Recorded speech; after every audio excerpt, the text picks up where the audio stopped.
What's going on, people? We are Tottenham TV, back here for a Tottenham update for you guys, and quite a bit to get through, especially on Antonio Conte. So let's get straight into it. A lot of updates on Conte today from O'Keefe, Ali Gold, David Ornstein, Romano, Mockbell, and the Football Insider. So this is going to take a bit of time. So let's just go for it. O'Keefe says Tottenham have spoken to Conte, understand the points he was making were just about the players, and agree with him. It's business as usual for now.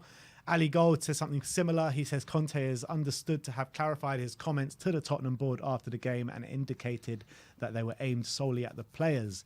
David Ornstein says Tottenham won't talk to any other manager until they have clarity on the Conte situation. Romano said that new contract talks were not that advanced with Conte because he was not happy with the behaviour and attitude of the squad since the Milan doubleheader.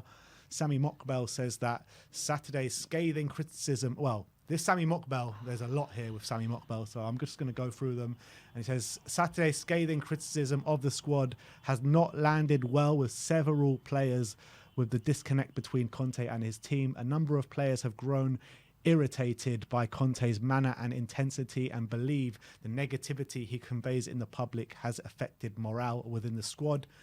He goes on to say that Tottenham and Conte have held crisis talks following a stunning verbal assault on his players, with Chairman Daniel Levy set to gauge opinion before deciding his next coach. And then he goes on to say Tottenham being committed to continuing with Conte until the end of the season is no longer definitive. Then he went on to say something similar to what O'Keefe and Ali Gold saying on Saturday night after the press conference, Conte explained to members of the board that his comments were only aimed at the players and not the hierarchy. Levy has accepted Conte's version of events. And last but not least is Conte's position at Tottenham manager remains at risk, with Levy preparing to speak to his most trusted confidants this week over the matter. And last but not least, the Football Insider says that the Tottenham board are now discussing whether to end Conte's reign during the international break or keep him until the end of the season, or see out the campaign with Ryan Mason in charge. Yeah, that's going to be the story, isn't it? Obviously, with Conte and the rant. Every time this happens with Conte, is talk in the media for the next 24 hours about him leaving. Is he going to leave now? I kind of feel this is Conte going to resign. Yeah, I mean, yeah, obviously with all the talk of this crazy rant he's just been on. I mean, you could say it's different, but it happens every time he says something. He says anything, Conte. So it doesn't surprise me that the rumour mill has gone into overdrive about whether Conte is going to last the international break. Although, look, fair enough, we are going to international break now, so now would be the time to sack him if you're going to do it. But if you're going to decide he's not going to last the season, now would be the time to do it. The question is, do we really want to go into the last 10 games with Ryan Mason in charge? Because that's probably what we're facing. If we're not convinced about Pochettino, then because I think if we are convinced by bringing back Pochettino, surely we would have already done it by now. So we clearly aren't convinced that we definitely want to bring him back. So if we don't want to bring him back, then if the only option now is to stick with Mason to now to the end of the season, do we really want to do that? Is that what we want to do, or do we want to just hedge our bets on Conte turning the situation around? It's something for the hierarchy to think about. I guess I'll just stick with Conte from now to the end of the season. Whatever happens, happens, I guess. That's what I would do. In terms of the players, I'm sick and tired of the players whinging and crying about every single manager whenever it starts to go wrong and pointing blame anywhere but themselves. Where is the accountability? People go. Where is it? People go. What's it called? People go hard on Conte, saying he doesn't take any accountability and he takes no blame. And look, there is a lot about self-preservation for what Conte does, for sure, but the players are highly culpable for that. Every time things start to go wrong for manager, you always hear these leaks. Pochettino is too intense. Mourinho wasn't intense enough. Nuno isn't personable enough with the players. And now we're hearing Conte, they don't like that. They don't like how intense he is and all this kind of stuff. It's like, for God's sake, just do your job. Every time it's something else, like, they're being worked too hard. Oh, they're not being worked enough. Just like, dude, it's just like, so frustrating. You don't hear any of this stuff come out with any other club, only Spurs. And to be honest, if the players, in all honesty, if the Conte is going to go in about the players' mentality and stuff like that, that is prime example of what he's talking about. They can't handle public criticism, and it lowers morale in the squad. It's like the morale should bloody well be low. Yeah. Look how you buckle under pressure all the time. You can't just always point the finger at other people. You got to take some accountability yourself. And yeah, you're getting public criticism, but that's what you got to take. It's not always. You can't always just try and G up your morale. Mate, he's been doing that for 18 months. I'm sorry. He said Dyer could be the best centre back in Europe. You think he was just saying that because he actually thinks it? He actually thinks he's trying to G up his morale. He's trying to really pump him up, trying to get him confident. And he did that for a bit. But at the end of the day, Dyer's reverted back to type. All these other players are reverted back to type. So what more can he do? He's been pumping up their morale for ages, and all of a sudden now they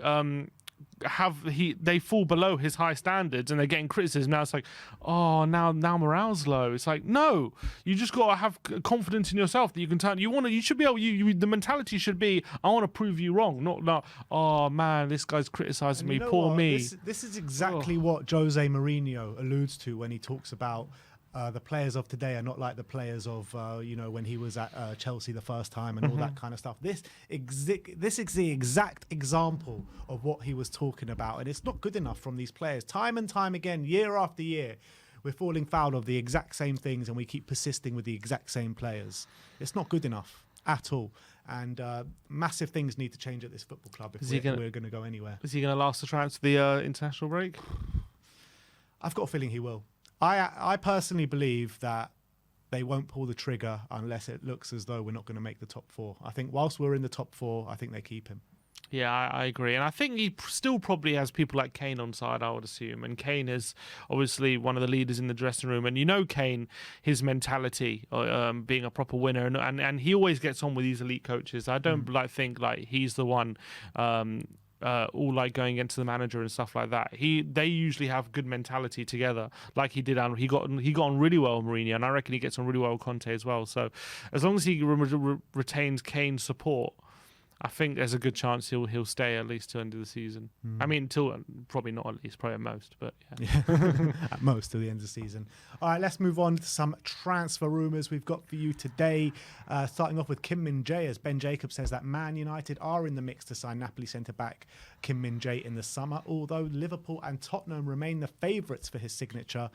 Journalist Sport Pete O says that Tottenham are prepared to reignite their interest in Napoli centre-back Kim Min-jae this summer. I'd love him. Bring him in. I think he's great. I think that we completely underestimated how good he was when we didn't $5 million pay the money. Yeah, we could have got him very cheap when he was in He was playing South Korea, was he? When we were looking at him, he was in the Chinese Super League. Chinese Super League, and then he went off to Fenerbahce, and now he's gone to Napoli and been absolutely brilliant. He was seen as the South Korean Harry Maguire, but I think he's so much more than that. To be honest, I think he's really good on the ball. I think you saw at the World Cup some of the passes he was spraying around, like he's really composed on the ball as well. But his strength, and he's quick for a big man as well. I just think he would fit in really well, especially in a back three, but in a back four as well. I think he could be a really good option for us. He's great in the air. I think he's really proven himself in Italy, that he's a top centre back, and for sure, if we could get him, I'd get him in. Yeah, and he's the one that's going to have quite a bit of interest in the summer. He's got a release clause as well of like 45 million euros. I know it's a bit of a kick in the teeth because we could have got him for 5 million a couple of years ago, but for 45 million for a centre back of his quality, surely you just go get that done. Yeah, and he could take Star's place immediately. The only thing I would say is if we are going to a back four, that does complicate things a bit, because then he's got a partner, Romero. One of them's got to play on the left, and I don't know who's going to be more comfortable, but I'm sure they could work it out. Yeah. Next up, let's talk about Robin Koch of Leeds. Sport PO says that Tottenham are keeping tabs on Robin Koch's situation at Leeds ahead of a potential summer move. Would you like to see him through the door? Not particularly. I mean, I don't understand the link. I've seen him quite a bit for Leeds, to be honest, and I always think, I've seen him to have some performances, and I think when he first came, he was actually pretty decent, but especially over the last few months, or this season especially, I haven't been so impressed with him. I think he's fairly weak. I think he's quite a decent technical defender, but I don't think he's one that we would that you would want in your backline when you're looking to like bully the opposition and like one of those, like he's one of those defenders you always fancy your chances against him in like a one-on-one situation, and I don't think he's one of those defenders that is going to be a top 6 level in my opinion. Maybe like, I don't know. No, not Spurs, I don't think. Yeah. Not under Conte. I don't want him either, to be honest. I don't want him under any manager at Spurs, never mind Conte. But let's move on to a bit of a loan watch we've got for you. Just 2 players to talk about today. Starting off with Tanguy Ndombele in a 4-0 win for Torino today. He got on a score sheet in his first goal in Serie A this season. Bring him home.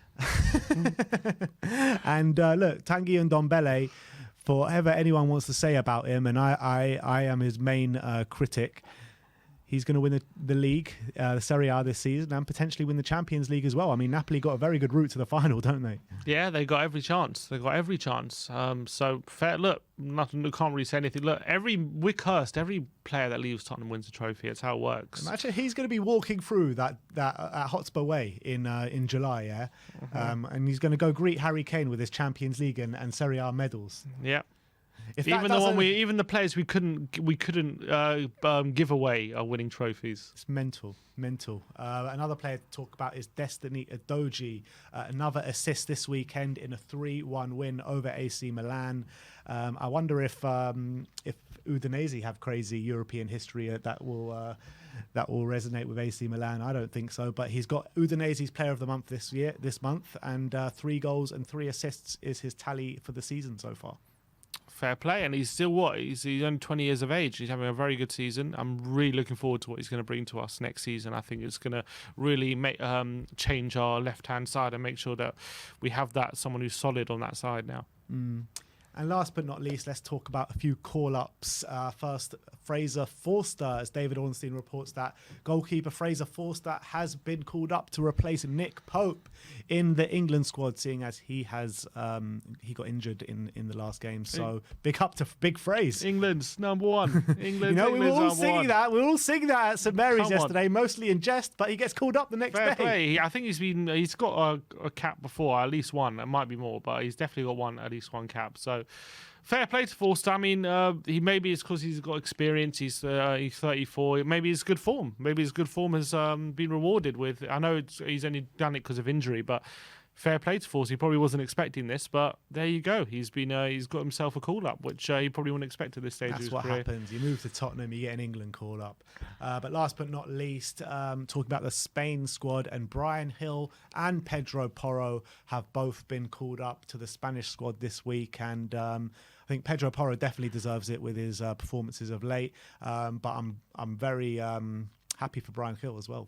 Yeah, definitely, and I'm happy for Porro because obviously he got his big move to Spurs, and he's now seeing what the effect he can have on his career. I think he's had one cap before, but obviously he didn't make it to the World Cup. But when you look at Spain's fullbacks, I think Carvajal still plays a lot for them, so he'll definitely be looking at that right back spot, thinking, I could definitely get in there, and I could be Spain's right back for many years to come. So very important he gets that call up, and he's playing well. So looking forward to what he can do for them. Yeah, absolutely. So that is your Tottenham update for today. Let me know in the comment section below your thoughts on Antonio Conte, your thoughts on any of the news stories we brought to you today. Tomorrow is another day in the Tottenham world. We'll see you all tomorrow. Like, subscribe, and comment. And as always, come on, you Spurs.